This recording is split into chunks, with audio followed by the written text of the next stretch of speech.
Colonel Sophia Qureshi को आतंकवादियों की बहन बताने वाले बीजेपी के मंत्री विजय शाह अब तक अपनी कुर्सी पर कैसे बने हुए हैं। हाई कोर्ट से लेकर सुप्रीम कोर्ट तक ने मंत्री को फटकार लगाई, बावजूद इसके अब तक मंत्री पर आखिरकार कोई एफआईआर दर्ज क्यों नहीं हुई? क्यों अब तक मंत्री पर कोई ठोस कार्यवाही नहीं की गई? आज पूरा देश यही सवाल पूछ रहा है और इस वीडियो में हम आपको यही बताने वाले हैं कि जिस मंत्री ने कर्नल सोफिया कुरैशी जो ऑपरेशन सिंदूर के बाद से चर्चाओं में आई, उन्हें आतंकवादियों की बहन बता दिया। बावजूद इसके इस बात को अब तक 10 दिन से ज़्यादा गुजर चुके हैं, लेकिन अब तक इस पर केवल और केवल कागजी कार्यवाही चल रही है। मामला कोर्ट में है। सुप्रीम कोर्ट ने एसआईटी टीम गठित करने के आदेश दे दिए हैं। अब एसआईटी की ये जो टीम है वो 28 मई को फैसला सुनाएगी और इसके बाद ही मंत्री का भविष्य तय होगा कि वो अपनी कुर्सी पर बने रहेंगे या फिर उन्हें एक बार फिर माफ़ी मिल जाएगी। एक बार फिर हम इसलिए कह रहे हैं कि मंत्री ने पहली बार कोई विवादित बयान नहीं दिया है। इससे पहले भी वो कई बार विवादित बयान देकर विवादों में फंस चुके हैं, लेकिन इस बार जो मंत्री ने किया उससे देश की भावनाएं आहत हुई हैं। आपको बता दें, भारत और पाकिस्तान के बीच जब तनाव बढ़ा, भारत ने ऑपरेशन सिंदूर की शुरुआत की।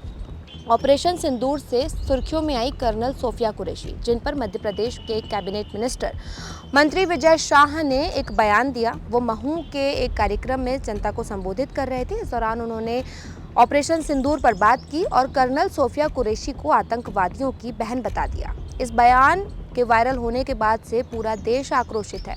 कांग्रेस मंत्री के इस्तीफे की मांग कर रही है। सोशल मीडिया पर तरह तरह की प्रतिक्रियाएं दी जा रही हैं। हर कोई ये सवाल पूछ रहा है कि आखिर साफ बयान जो मंत्री का सोशल मीडिया पर देखने के लिए मिल रहा है, उसके बावजूद भी अब तक मंत्री पर कोई एफआईआर दर्ज क्यों नहीं की गई? जबकि 14 मई को जब मंत्री का वीडियो वायरल हुआ, उसके बाद 15 मई को जबलपुर हाई कोर्ट ने सीधे एफआईआर के आदेश दे दिए। इसके बाद कांग्रेस सड़कों पर उतरी, प्रदर्शन किया। मध्य प्रदेश के तमाम जिलों में कांग्रेस ने प्रदर्शन किया, यहाँ तक कि देश भर में भी कई हिस्सों में कांग्रेस का प्रदर्शन देखने के लिए मिला। मंत्री के बयान के खिलाफ कांग्रेस ने जो है एक मोर्चा खोल दिया और मंत्री के इस्तीफे की मांग करने लगी। अब सुप्रीम कोर्ट ने इस मामले में सुनवाई की। जब हाई कोर्ट ने एफआईआर के आदेश दिए तो मंत्री विजय शाह ने सुप्रीम कोर्ट का दरवाज़ा खटखटाया, लेकिन सुप्रीम कोर्ट से भी मंत्री को फटकार लग गई। सुप्रीम कोर्ट ने कहा, संवैधानिक पद पर बैठे एक नेता से ये अपेक्षित नहीं किया जाता कि वो किसी कर्नल पर इस तरह की विवादित टिप्पणी करे। अब इस मामले को लेकर सुप्रीम कोर्ट ने एसआईटी की टीम गठित कर दी है। 3 आईपीएस ऑफिसर इस पूरे मामले की जांच करेंगे। ये तीनों आईपीएस ऑफिसर जो हैं वो मध्य प्रदेश के बाहर के हैं। 28 मई को इसको लेकर फैसला सामने आएगा और मंत्री का भविष्य तय किया जाएगा कि मंत्री अपनी कुर्सी पर बने रहते हैं या फिर उन्हें अपनी कुर्सी छोड़नी होगी। आपको बता दें, विजय शाह जो हैं वो 8 बार के विधायक हैं, भारतीय जनता पार्टी के वरिष्ठ नेता हैं और उन्हीं की वजह से बीजेपी को आदिवासियों के वोट मिलते हैं। और अब इसी को लेकर कांग्रेस बीजेपी को घेरने में लगी है। कांग्रेस का कहना है कि मंत्री को केवल इसलिए बचाया जा रहा है कि वो अपने वोट बचाना चाहती है और बीजेपी के इस रुख से ये समझ में आता है कि बीजेपी के लिए भारतीय सेना से ऊपर राजनीति है। इसको लेकर जब बीजेपी के वरिष्ठ नेताओं से चर्चाएं की गई तो सभी का रुख कुछ इस तरह से था कि जैसे सभी मंत्री को बचाने की कवायद में लगे हों। खुद मुख्यमंत्री डॉक्टर मोहन यादव ने मंत्री विजय शाह की गलतियां बताने के बजाय कांग्रेस पर ही निशाना साधना शुरू कर दिया। जरा सुनिए मुख्यमंत्री मोहन यादव ने कर्नल सोफिया कुरैशी वाले बयान पर विजय शाह को कैसे बचाया। कांग्रेस कितने ही नाटक कर ले, कांग्रेस को मालूम है कि सब जुडिशियली मामला है। जब न्यायालय के समक्ष सारा मसला है तो न्यायालय से बढ़ के तो वो नहीं हो गए।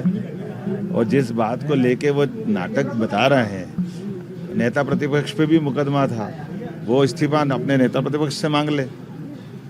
न्यायालय का जब भी अपमान करने का मौका होगा, कांग्रेस कभी बाज नहीं आएगी। मुख्यमंत्री मोहन यादव ने कांग्रेस को ही घेरना शुरू कर दिया, लेकिन मंत्री विजय शाह पर कोई ऐसी टिप्पणी नहीं की जहां से ये समझ में आए कि मुख्यमंत्री भी इस बयान से जो है वो आहत हैं। इसी तरह मध्य प्रदेश के बीजेपी अध्यक्ष विष्णुदत्त शर्मा ने भी इस मामले में टिप्पणी की, लेकिन उन्होंने भी जो है विजय शाह पर कोई खास बयान नहीं दिया। बीजेपी के सभी बड़े नेता जो हैं वो इस मामले को ये कहकर टाल रहे हैं कि ये मामला अभी कोर्ट में है। हालांकि मामला कोर्ट में है। सुप्रीम कोर्ट ने सोमवार को फैसला सुनाया। एसआईटी की टीम गठित कर दी है। 28 मई को ये एसआईटी की टीम जो है वो फैसला सुनाएगी।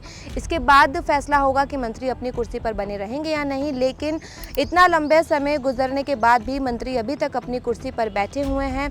मंत्री विजय शाह ने इस्तीफा देने से साफ इनकार कर दिया था। उनका कहना था कि मैं अपने बयान के लिए माफी मांग चुका हूं, इसके बाद इस्तीफा देने जैसी कोई बात बनती नहीं है।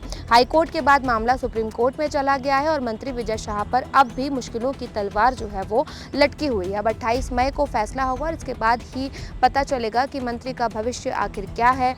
मंत्री विजय शाह इस तरह का विवादित बयान देने के बाद भी क्या अपनी कुर्सी पर बने रहेंगे या फिर इस्तीफा उनको देना पड़ेगा, यही देखने वाली बात होगी। आपका इस पूरे वीडियो पर क्या कुछ कहना है कमेंट करके बताइए। वीडियो अच्छा लगा तो लाइक और शेयर भी कीजिए।